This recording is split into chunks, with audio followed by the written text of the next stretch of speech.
Doctor Balu, doctor Balu. నేనే doctor Madhu. Madhu అంటే తేనె. చాలా స్వీట్ అయిన పేరు. వా! నేను మీ గురించి చాలా విన్నాను. నేను మీ పెద్ద ఫ్యాన్ని.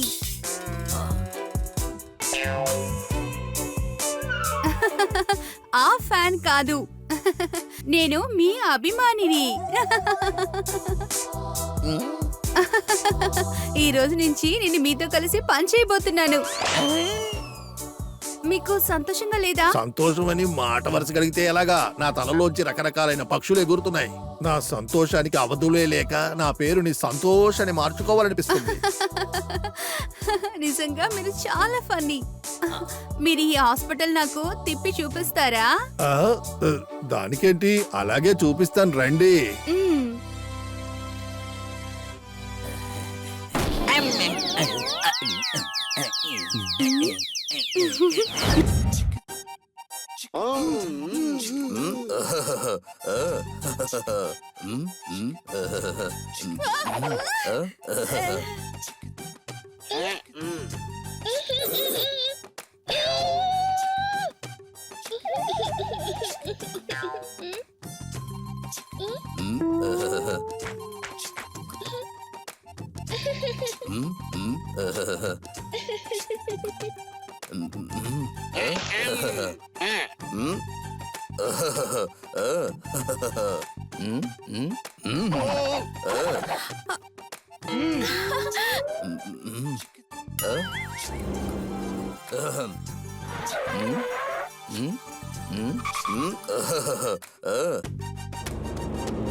ఓ గురు, రోడ్లో అందరూ ఇష్టం వచ్చినట్టు నడుస్తారని చెప్పారు. హార్న్ కొడితే వినిపించలేదని చెప్తారా ఏంటి? చెప్పట్లో. అరే, ఈయనకి చెవులు పనిచేయడం లేదనుకుంటున్నాను. ఇలా రండి. నా కలలో నన్నే పోగొట్టుకున్నాను. నిలబడి నిద్రపోతున్నాను. మధు, నువ్వు డాక్టరివా లేక ఎగిరే హెలికాప్టరివా? నా మనసులో నిండిపోయావు. ఇప్పుడు అనవసరంగా వీడితో తిరుగుతున్నావేంటి? ఇలారా, అర్థం అనే మాటలతో నా మనసులో రాయి వేసి ఎందుకు ఇలా పగలగొడుతున్నావు? నీ పనేంటో నువ్వు చేసుకో, లేదంటే నీ బతుకు బస్టాండ్ అయిపోతుంది. అర్థమైందా? అరే, మీరు ఎందుకని ఇప్పుడు గొడవ పడుతున్నారు? డాక్టర్ బాలు, మా నాన్నకి తల వెంట్రుకలు ఊడిపోతున్నాయి. ఆయనకి ఈయనే ట్రీట్మెంట్ చేస్తున్నారు. చూడండి, ఈయనే డాక్టర్ బాలు. ఈయన హాస్పిటల్లోనే నేను ఇప్పుడు పని చేస్తున్నాను. ఏ గురు, మెడ మీద తాడు కట్టుకుని ఎందుకు నేను లాగుతున్నావు? వీళ్ళిద్దరు అన్నదమ్ములు, నన్ను ఎందుకని పరిచయం చేస్తున్నావు? అలాగా? వీళ్ళిద్దరు తోడ పుట్టిన అన్న తమ్ముళ్ళా? అయితే మీరు మాట్లాడుకొని తీరాల్సిందే. నేను బయలుదేరుతాను. మా నాన్న ఎదురు చూస్తూ ఉంటారు. బాయ్.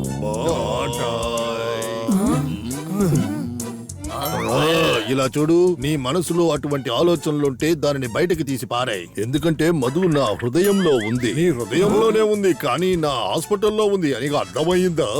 నువ్వు ఎప్పుడు దానికి వేస్ట్, నేనే ఎప్పుడు దానికి బెస్ట్. ఇలా రా, నేను నిన్ను గట్టిగా ఒక్కటిస్తే 1.5 టన్ను నీ మీద పడినట్టుగా పడుంటావు. అరే, మీరెందుకు గొడవ పడుతున్నారు? మీలో ఎవరు నచ్చారో తనే నిర్ణయించుకుంటుంది. చేతిలో కడియం వేసుకోవడానికి ఎందుకు ఆలోచించాలి? మీరిద్దరూ చదువుకున్న వాళ్ళు. మధుని ఇంప్రెస్ చేయడానికి మీరిద్దరూ కొంచెం ప్రయత్నం చేయండి. మీ ఇద్దరిలో ఎవరైతే నచ్చుతారో వాళ్ళతోనే తను స్నేహం చేస్తుంది. అనుమానమా?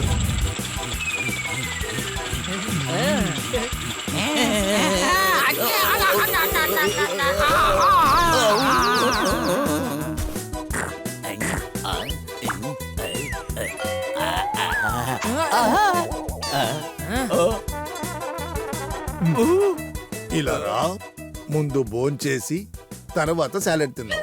ఇదే మీ భోజనం, ఇక నుంచి ఇదే తినాలి.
ఇప్పుడు మీరిద్దరూ చాలా స్మార్ట్ గా ఉన్నారు. యా రే, మీరు బస్ కోసం వెయిట్ చేయొద్దు, నాతో రండి, నేను హాస్పిటల్లో డ్రాప్ చేస్తా. మీకు చాలా థ్యాంక్స్.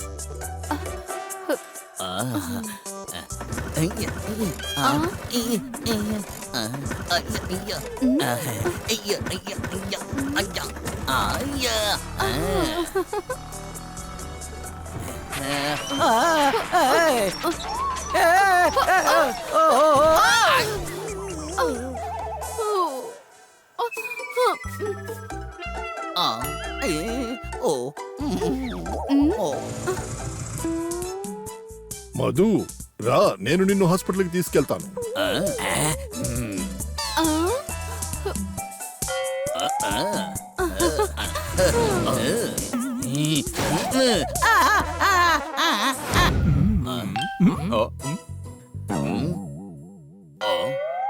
ఓ గురు, వాళ్ళ బుర్రతో వాళ్ళే కన్ఫ్యూజ్ అవ్వకూడదు.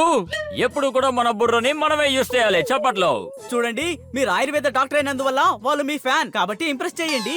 ఇట్రా, నువ్వే కదా డాక్టర్ మధుకి ఇష్టం వచ్చినట్టుగా మారమన్నావు. అయ్యే, ఎంత కష్టం. భోజనానికి బదులు సాలెడ్ తిన్నాను, ఇప్పుడేంట్రా అంటే ఆయుర్వేదంతో ఇంప్రెస్ చేయమంటున్నావు. ఇది ముందే చెప్పుంటే నేను ఇంత కష్టపడాల్సిన అవసరం లేదు కదా. మీరు మాటకి బుర్రను ఉపయోగించడం ఆపండి. మేము ఇలా కష్టపడలేం. మధుని ఇంప్రెస్ చేసే మార్గం ఏంటో చెప్పండి, లేదంటే చిన్నపిల్లలు సైకిల్ వేసుకొస్తే మధ్యలో పడిపోతాను. డాక్టర్ మధు చదువుకున్న వారు, తెలివైన వారు. మీరేమనుకున్నారు? బాడీ బిల్డర్ అయి తను ఇంప్రెస్ చేద్దామనా? ఆమెకు తగిన బాడిగా తయారవడానికి మీరు ప్రయత్నం చెయ్యండి. ఆమెను ఇంప్రెస్ చేయడానికి మీకు మంచి పర్సనాలిటీ కావాలి కదా మరి. మీరు ఇద్దరు అలాగే మాలాగే ఉన్నారు, అది మీకు తెలుసా? మతి లేని వాళ్ళు. వాళ్ళు చెప్పింది మీరు విన్నారు కదా. మీ ఇద్దరు బ్రెయిన్లు కొంచెం ఉపయోగించండి, లేదంటే హనీ చెప్పిందే నిజం అవుతుంది. అనుమానమా?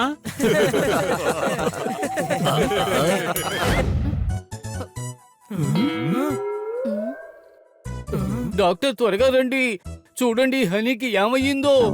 భయపడకండి. ఇంతకీ హనీ ఎక్కడా? ఓ, హై హై, నేనే గబ్బిలాన్ని. ఆ, తనకి ఏమైంది? వీడి బ్రెయిన్ అసలు ఎందుకు పనికి రాకుండా పోయింది. వీడు ఉదయం నుంచి 2 ఎలకలు కూడా తిన్నాడు. అనుమానమా?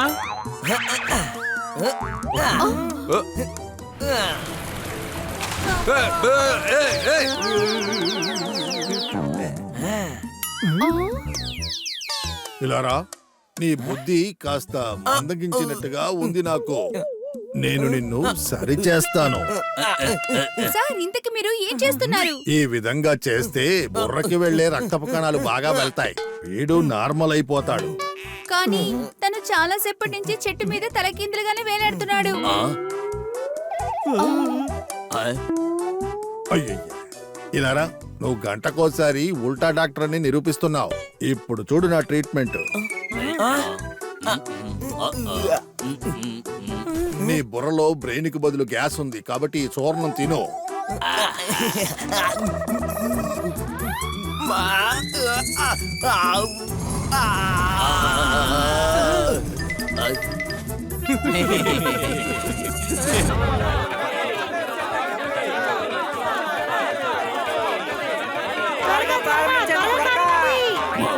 మమ్మల్ని గాడిదనుకుంటున్నారా?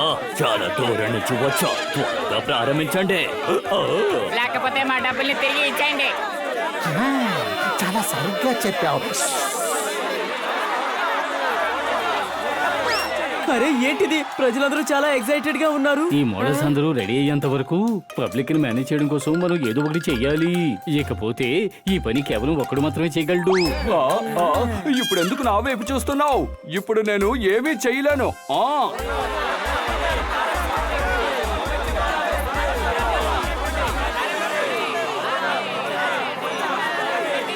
సోదరి సోదరమనులారా, మీ ఎంటర్టైన్మెంట్ కోసం మీ ముందుకి రాబోతున్నారు. తన డాన్స్ కళతోటి మీ అందరినీ ఆకట్టుకుంటారు. ప్లీజ్ వెల్కమ్ తనే ప్రసిద్ధి చెందిన మిస్ పపాటియా.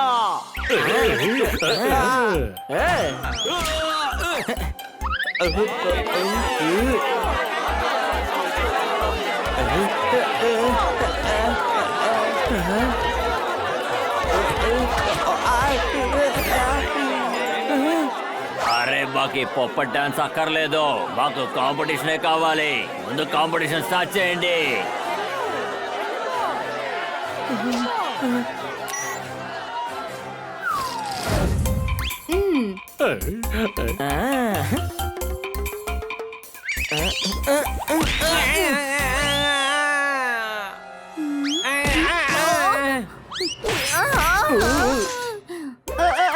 నా మేకప్ అంతా పోయిందే.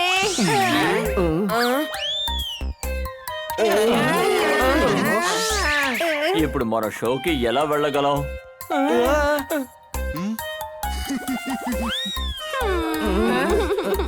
చాలా సంతోషపడకండి మేడం. ఇప్పుడు ట్రై ఇంకా బాకీ ఉంది, అదే చెప్తున్నాను. నేను ఇప్పుడు వెళ్ళాలి, షోకి టైం అయిపోతుంది. ఇలాగే వెళ్తే అందరూ నవ్వుతారు, షో పాడైపోతుంది. ఆడియన్స్ వేరే అరుస్తూ ఉన్నారు. మన షో ఇప్పుడు స్టార్ట్ చేయాలి.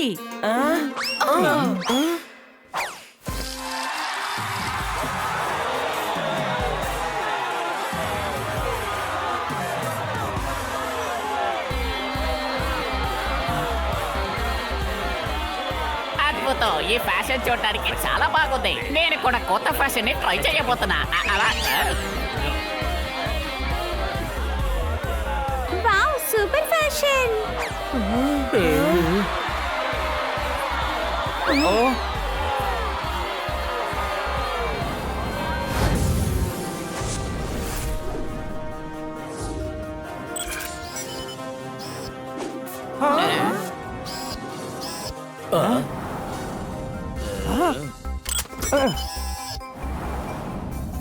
మీరే గ్రహానికి వచ్చామా ఏంటి? అవును గురుగారు, ఇది నెప్ట్యూన్ కాదు, వేరే ఏదో గ్రహం అనుకుంటున్నా. వీళ్ళు మీకన్నా భయంకరంగా ఉన్నారు.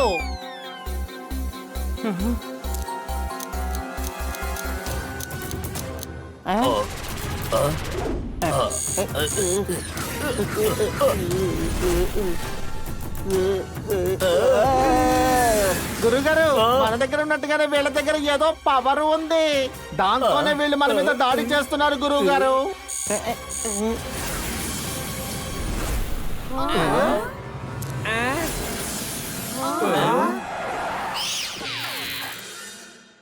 చి పాపా చి బడ బడ బడ బడ బడ బడ డిస్కో బుర్ బుర్. గురుజీ ఏమంటున్నారంటే మేము మార్సాపూర్ నుంచి వచ్చామని. అంటే మీరందరూ ఏలియన్సా? బిల్ బిల్ పుప్పు బిస్కా బిస్కా బిస్కా బు బు బు బు బిల్ బిల్ బుర్ బిస్కా బిస్కా బిస్కా. నేనేవి తప్పుగా అడగలేదు, ఎందుకులే తిడుతున్నారు? గురుజీ అదే చెప్తున్నారు. కానీ మీరెందుకని ఇక్కడికి వచ్చారు? బుస్ బుస్. కానీ ఇది చాలా చిన్నది కదా. అరే అది కాదు, గురుజీ ఏమంటున్నారంటే మేము తెలియకుండా వచ్చామంటున్నారు. కానీ మీరు ఇలా ఉంటారని మేము ఊహించలేదు. వచ్చిన వెంటనే అటాక్ చేసేస్తున్నారు.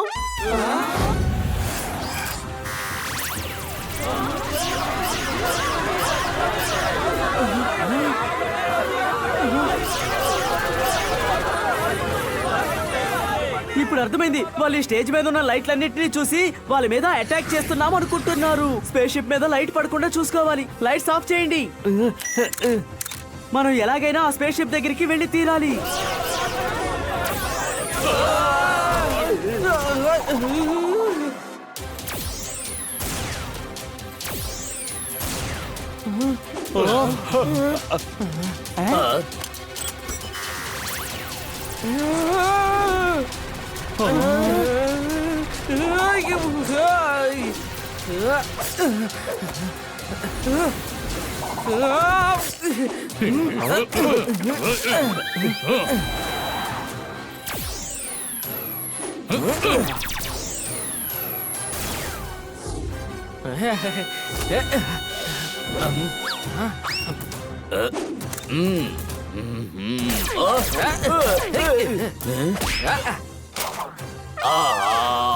గురూజీ అరుస్తున్నట్టుకున్నారు.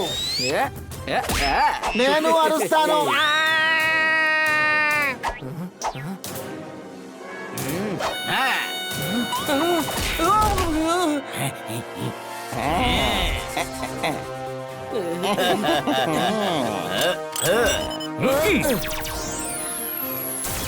రేయ్, ఇప్పుడు నా టాలెంట్ ప్రూవ్ చేసుకోవాల్సిన సమయం వచ్చింది. ఏంటి అనుమానం?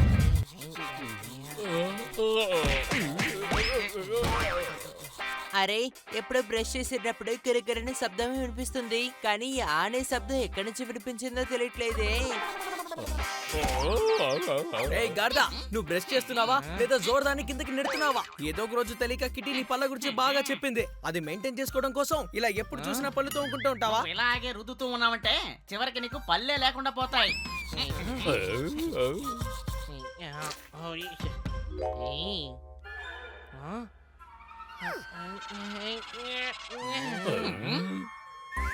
ఏ బన్నీ, త్వరగా వెళ్ళి నాకు కొత్త టూత్ పేస్ట్ తీసుకురా. నా టూత్ పేస్ట్ ఖాళీ అయిపోయింది. దాన్ని తీయొద్దు. దాన్ని కూడా ఖాళీ చేద్దామని చూస్తున్నావా నువ్వు? ఇలా చూడు, ఆలస్యం అమృతం విషయం అన్నారు. నాకు టూత్ పేస్ట్ కావాలి.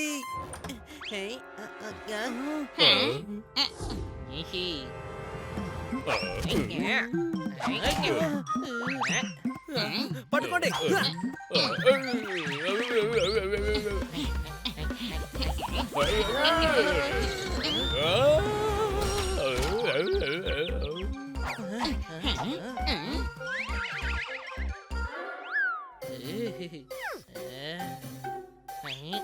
ఇక నువ్వు కొత్త టూత్ పేస్ట్ పళ్ళు తోకోవాల్సిన అవసరం లేదు పెద్దోడా. బన్నీ, ఈ హనీని ఊరికే వదిలిపెట్టకూడదు, పట్టుకో.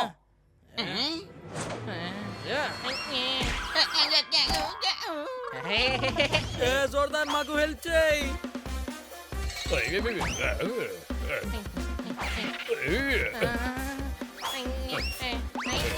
గంట కొట్టేశారు.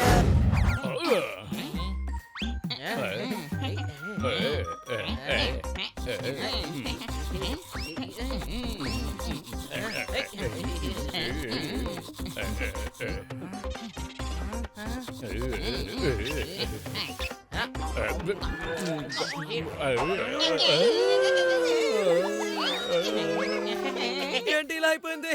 మన పళ్ళన్నీ కలర్ కలర్ గా అయిపోయాయి. మీ అందరినీ ఇప్పుడు చూస్తే అచ్చు ఏదో ఏలియన్స్ ని చూస్తున్నట్టే ఉంది. మన ముగ్గురి పళ్ళు చూస్తుంటే ట్రాఫిక్ సిగ్నల్స్ లాగా ఉన్నాయి. నాకు ఏమనిపిస్తోందంటే ఈ టూత్ పేస్ట్ చెత్తది అనిపిస్తోంది. అందుకనే మన పళ్ళు కలర్ మారిపోయింది. అంతేకాకుండా ఇప్పుడు మన దగ్గర పాత టూత్ పేస్ట్ కూడా లేదు. అది కనుక ఉండుంటే ఇంతకు ముందులా పళ్ళని తెల్లగా మార్చుకోవచ్చు. త్వరగా రా, మనం కన్నా సార్ ఇంటికి వెళ్ళి పేస్ట్ తీసుకొద్దాం. రండి వెళ్దాం. రండి వెళ్దాం. కన్నా సార్, అరే ఏంటిదే? కన్నా సార్ పళ్ళు బ్లూ కలర్ లో ఉందంటే. పిల్లలు మా ఊళ్ళో చేస్తారు అల్లరి. ఆ గుళ్ళు టూత్ పేస్ట్ నాకు ఇచ్చి వెళ్ళిపోయాడు పోకిరి. చప్పటి కొట్టండి. చూడండి, దీంతో తోముకోవడం వల్ల నా పళ్ళు నీలంగా మారిపోయాయి. అరే, ఇది కూడా ఆ టూత్ పేస్టే. దీంతో బ్రష్ చేసే మా పళ్ళని ఇలా అయిపోయాయి. అది సరే గాని ఎందుకని వాడు అందరి పళ్ళని ఇలా కలర్ఫుల్ గా చేంజ్ చేస్తున్నాడు? ఇది అతన్ని స్ట్రైట్ గా అడగాల్సిన ప్రశ్న. ఏంటి అనుమానమా? తను మిగతా వాళ్ళ పళ్ళని కూడా అలా మార్చేలోగా మనం తనని పట్టుకోవాలి.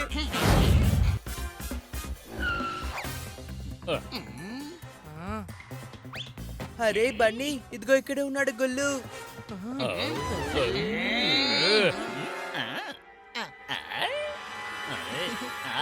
తనని పట్టుకోండి. మర్యాదగా మా పేస్ట్ ని మాకు తిరిగిచ్చే. ఇవ్వడం కుదరదు. నా దగ్గరికి రాకండి. పారిపోండి. దాహం వేస్తే తాగండి నీళ్లు. వెళ్ళిపోతున్నాడు, పట్టుకోండి.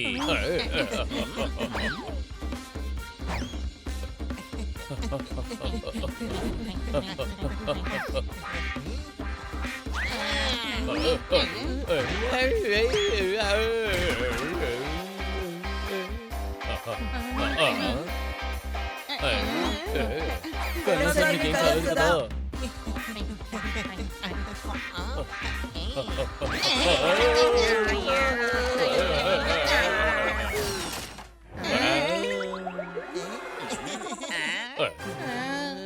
మర్యాదగా మా టూత్ పేస్ట్ ని మాకు తిరిగి ఇచ్చేసేయ్.